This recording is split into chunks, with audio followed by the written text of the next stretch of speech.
welcome Slater Pod friends, and hello Esther. Hi Florian. I can see you again. Yes, I have reappeared from the darkness. You have reappeared with this fantastic logo background for our YouTube subscribers. We'll get to a proper studio. Every time I watch some of these, like, This Week in Startups or Rogan or any of these other monster podcasts where like they have like cameras rotating around, that's almost like a studio. I'm jealous, but we're making progress. I moved to a new room, which I hope has less reverberation, echo, and all this kind of stuff. Anyway, that's internal podcasting trivia. I'm sorry to bother you with that. Welcome again to Slater Pod. Today, a couple of topics. We have talk a bit about Japan. I don't think we've ever really talked about Japan in this podcast. There was an announcement this week by one of the bigger companies, or the biggest company in Japan, on their results. Then we published a giant 1,500 word piece on the past 8 weeks of lockdown and some of the company information that came out. Then the pandemic isn't stopping. Some of these European governments putting out framework contracts or giving heads ups about aggregating translation, interpretation, demand. And then you're going to talk about news out of Belgium, Australia, and the UK from associations, right? And some of the effects. So it's this is going to be a fairly COVID heavy episode, but as we're just for a change. Just for a change. No, but we're reaching the end of the strict lockdowns. So I think you just told me before we started that in London people are going out into the park again. Yes. Yeah, in groups of 10. It's now allowed. Well, it's super sunny here, so I think it's pretty difficult to stop people. And you are now allowed to be outside, just supposed to be respecting 2 meters distance at all times. Yeah. Yeah, here, you wouldn't know now. If you went to the street, you wouldn't know that there's anything special. Maybe sometimes people are waiting in line a little bit oddly spaced out, but other than that, there's a lot of people out in the street again, and it's getting back to normal. Slowly but surely, which is great. Let's talk about Japan. So a company called Honyaku Center. Honyaku actually means translation in Japanese. So it's the translation center. It's a publicly listed company, and they're listed at the Tokyo Stock Exchange. So they, we keep following them because, again, they're public, they're sharing results, and it's very interesting. And Japan is actually quite a large translation market. I mean, Japan is still the fourth largest economy in the world, or maybe the third largest.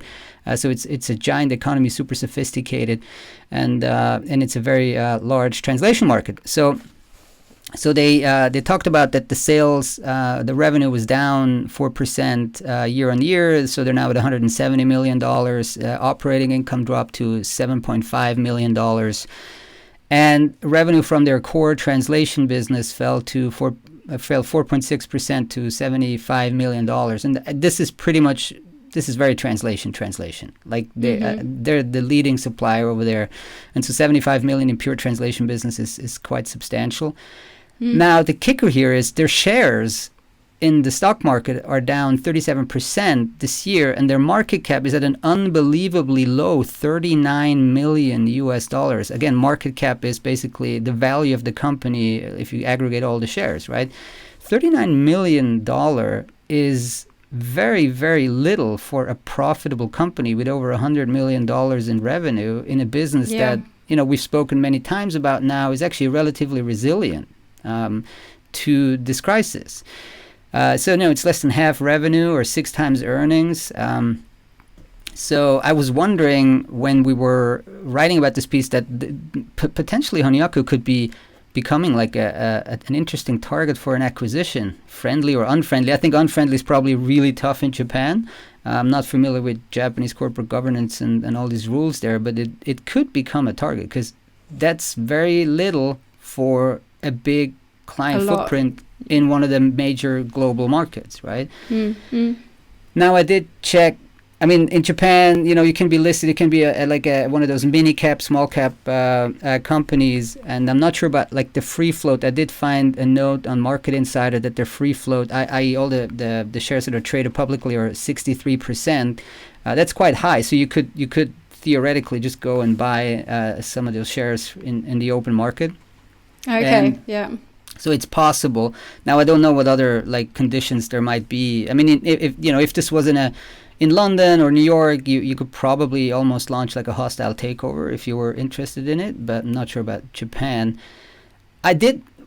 So yeah, long story short, I mean, how far can they drop? I mean, they have barely recovered from the major kind of crash in March, and again, the business is very attractive. I've visited this company a couple of times. I mean, they have most of the big Japanese corporates are their clients, and they have a very diversified business, and they also acquired an MT company, so they're on top of that development.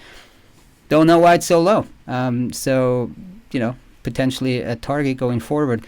Look, Japan, I did work there a little bit because I was based in China, and I also oversaw our small Japanese presence there. And very, very interesting, potentially lucrative market, very structured, very tight customer relationships. And it's really hard to break into it from the outside. Right, so to develop a local presence takes forever. There is those customer relationships take years and years to build. But once you actually have those relationships, it's very good. It's very nice to do business with them. Very nice. Mm-hmm. It's very steady. Yeah. They don't. I mean, generally the culture as I experienced it wasn't a lot of like renegotiating and things like that. It was very much once you actually set the terms, you could just go and deliver. So so far very few Western LSPs have managed to really get a big-ish foothold there. And in terms of M&A, there has been very little. The only one that I remember over the past few years was Lionbridge buying Gengo. But in terms of the culture, that was somewhat of a good fit because Gengo was started by two Americans, or Japanese American, and they probably did it was probably not culturally relatively easy to pull this off. So that was the only bigger M&A that comes to mind. That was last year. That was 2019, I think, wasn't it? Started 2019 or something. Yeah, that was last year. I mean, they packaged it as kind of an AI acquisition, but it was this.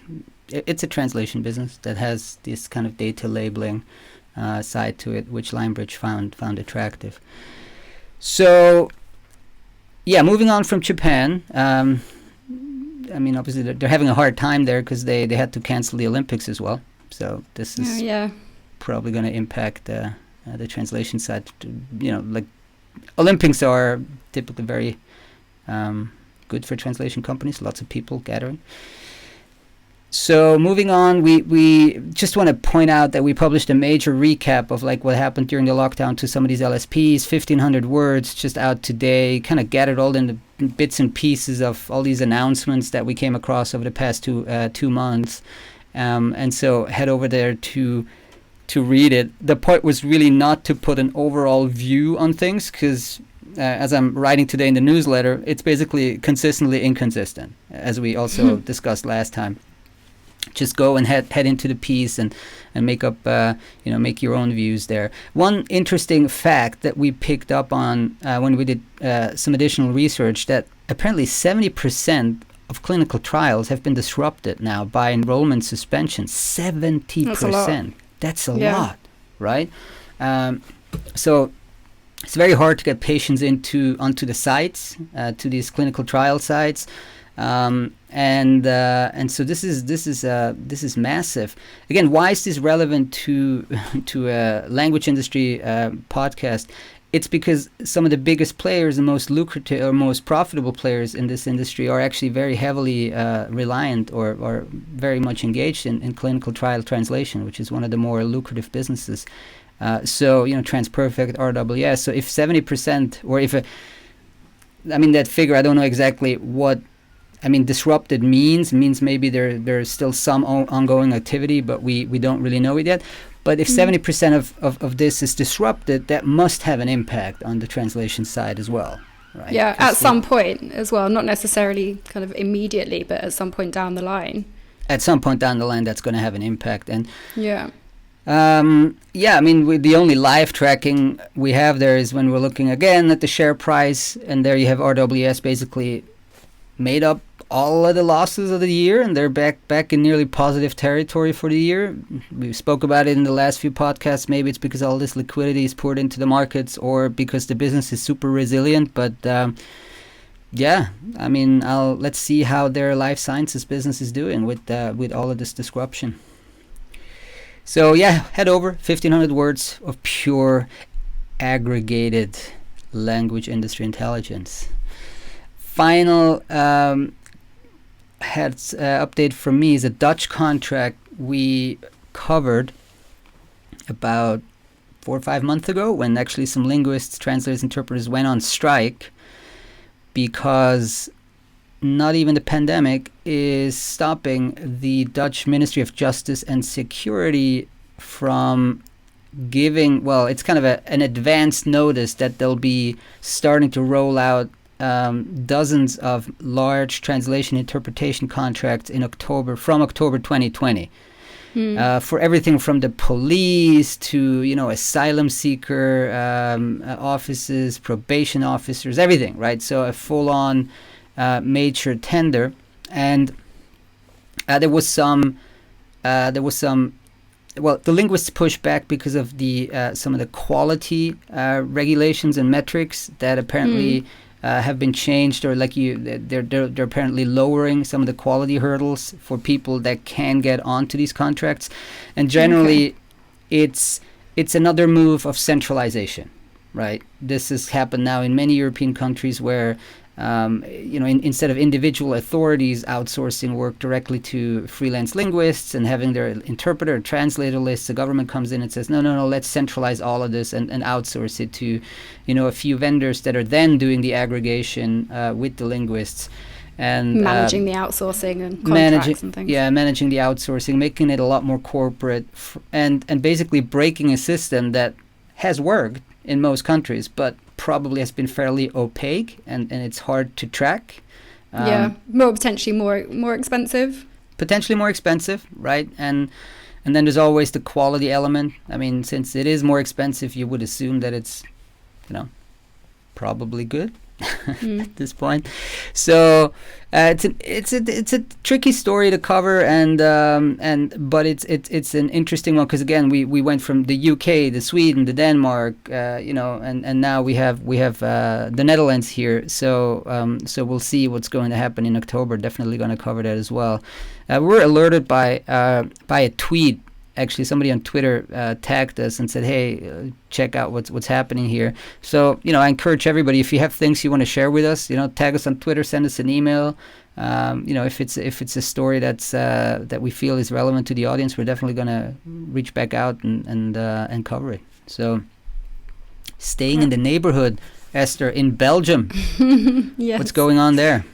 Yeah. So, neighboring country. Just an update really from the Belgian Association of Translators and Interpreters, CBTI or BKVT, depending on, I think, the language acronyms. But they have published a summary of the measures that are in place in Belgium to support translators and interpreters during the pandemic. So they've outlined a few federal level support packages, particularly sort of financial support that's available to linguists. So they've said there's now a 2-month VAT holiday and other measures like waiving interest on late payments and things like that.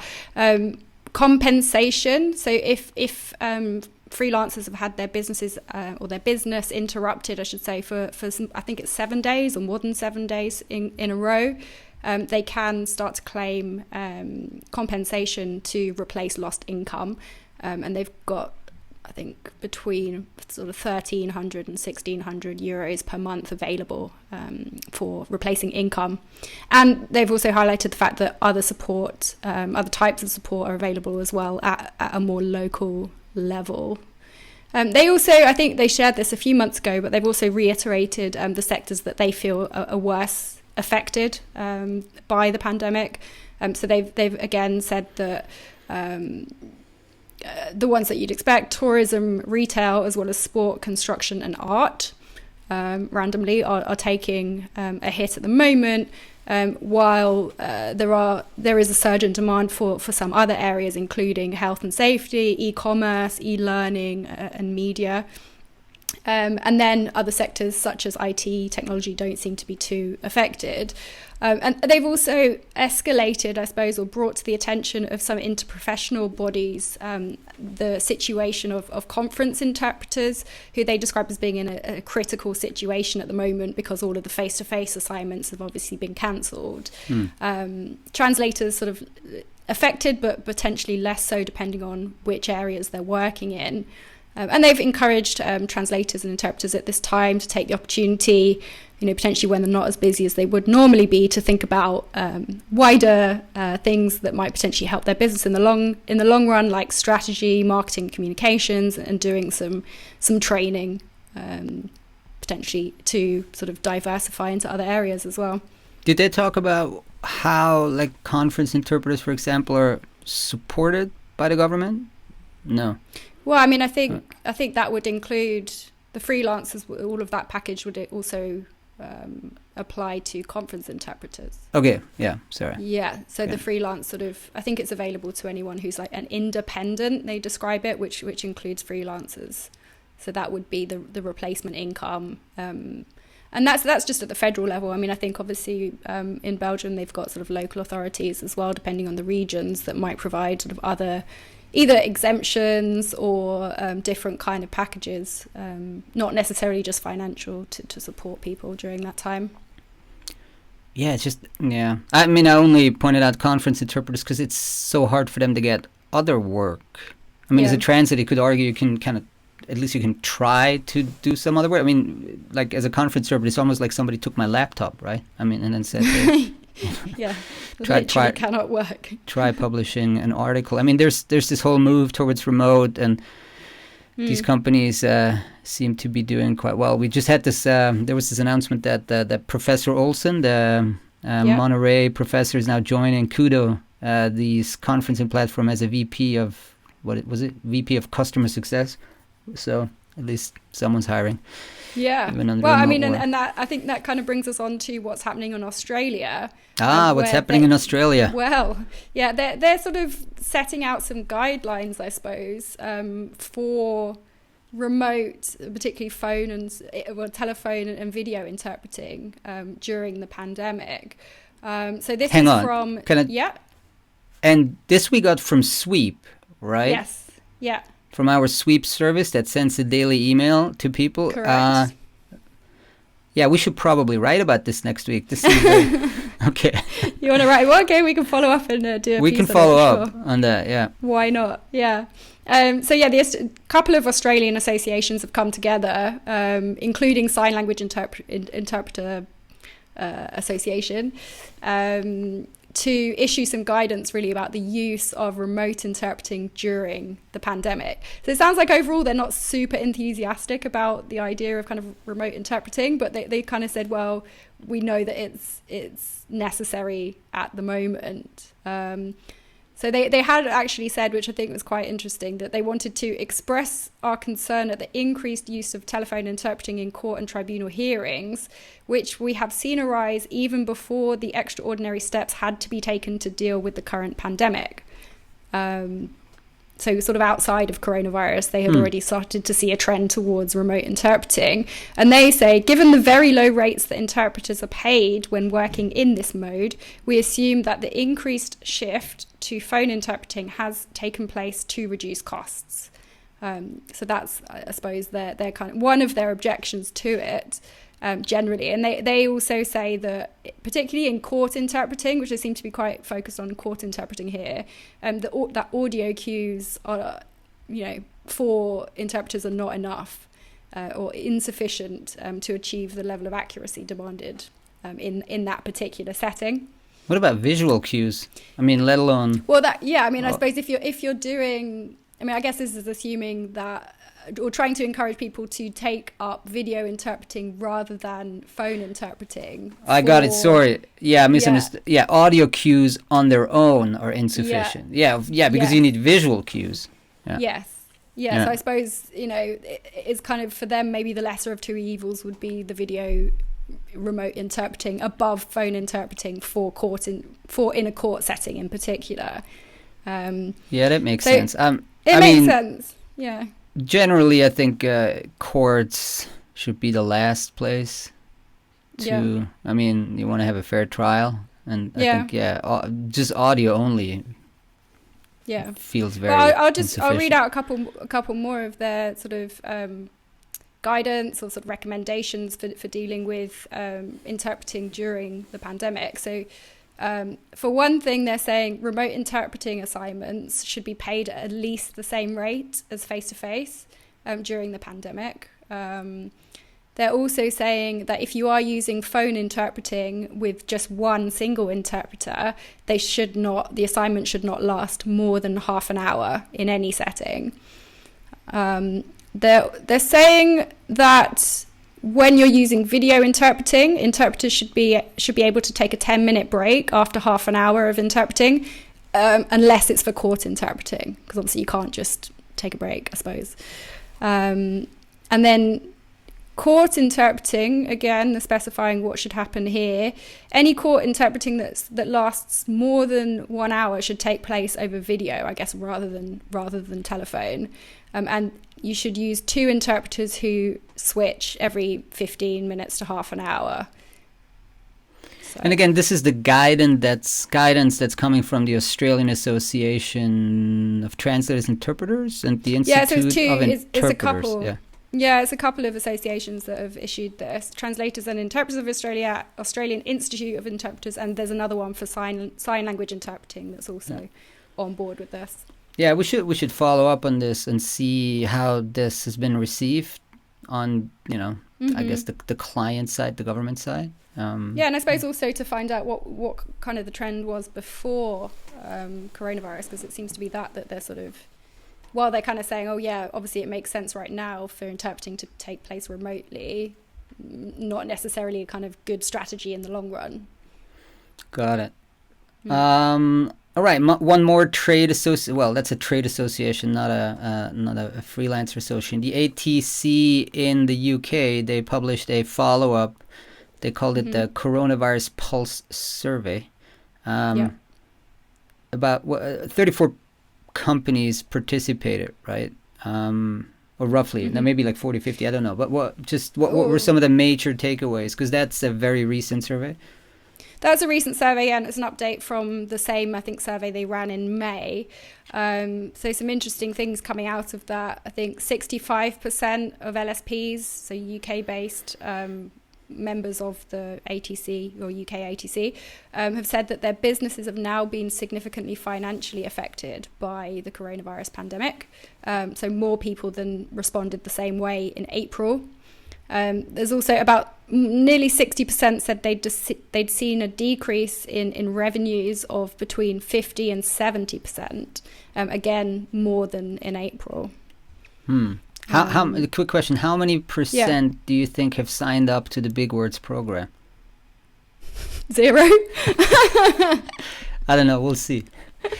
I can't get over this. Well, yeah, I might be wrong, but I mean, okay. Aside from that, as like a kind of lifeline, people have actually been looking at, the government provided support for that is applicable to LSPs. So apparently, according to the same survey, 45% of LSPs in the survey had furloughed staff in April, whereas in May it was 55%. Again, this is a sample size. I think this question had about 22 respondents. So we're talking about 12 LSPs here who've said that they've furloughed staff. And another 9% or 2 LSPs are saying that they're considering it. So it's a relatively small sample, but it's potentially indicative of what's going on. So furlough in the UK means basically these people stay at home and the government pays the difference, or? At the moment, it's a monthly grant of up to £2,500. Oh yeah, I remember that. Or 80% of or up to 80% of your salary, if it's less than that. And the companies can, if they want to, top up the salaries above that, but as a minimum, you'll be paid 80% up to 2,500 per month. And you're not allowed to do any work for the company during that time. You have to be on furlough for at least 3 weeks, I believe. And currently, the scheme is in place, I think, until the end of October or something. Wow. As in, the government have said they're prepared to run this until October time. Yeah, I mean, it's an alternative to basically having, for companies who might otherwise have to make people redundant. So I think a lot of people, not just in our industry, are using it as a lifeline at the moment. So I mean, good option there, I suppose. And lower usage generally. So furlough seems to be the preferred option for people who do need that kind of support above other initiatives such as business loans and grants. Got it. I mean, presumably if there's less work, then you don't need people to sort of sit, well, you can't sit in the office, but you don't need people to sit at their computers if the work's not coming in. Yeah. And then I mean, they did... Go ahead, yeah. I know there were a few other things, right? We wrote down here, like diversified client base obviously was good. I mean, you're doing better if you have a diversified client base, variety of verticals, the usual that we've seen in other surveys, and this kind of common sense.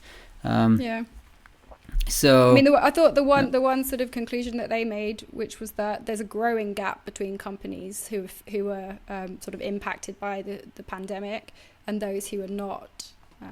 So potentially putting some distance between those who are really hurting and those who are actually sort of managing okay at this point in time. Yeah, I mean, we're seeing this with Slator, right? I mean, we spoke about it last time. We had to cancel SlatorCon London, unfortunately, but now we're super excited to be working on SlatorCon Remote, July 9th. That we announced it last time. Probably early next week we're going to put the website live, and then work on the program. It's interesting from a conference producer side. It's somewhat easier to pull this off because obviously you're not asking people to travel far, which even in non-pandemic times is a huge ask, right? Yeah. So we're really looking forward to hosting this. Also saw that some of our peers like Lockworld they also canceled the Berlin event they had scheduled for, well, that was June, right? So that was unlikely to going to go forward. So they're calling it like Lock Worldwide, I think. Oh, okay. Nice. And they're going to do it sometime in July as well. And then Taos is hosting some other some more webinars. Some of these have, and Gala, I mean, some of these organizations have been doing webinars for a long time, and they're just continuing. So for us, it's going to be a first. It's going to be free, as we said, and we're hoping for hundreds of people to dial in. And free, wow. Yeah, it's going to be free. That's great. Yeah. And let's see. I mean, we obviously had like 80 people last time for what essentially was a paid webinar.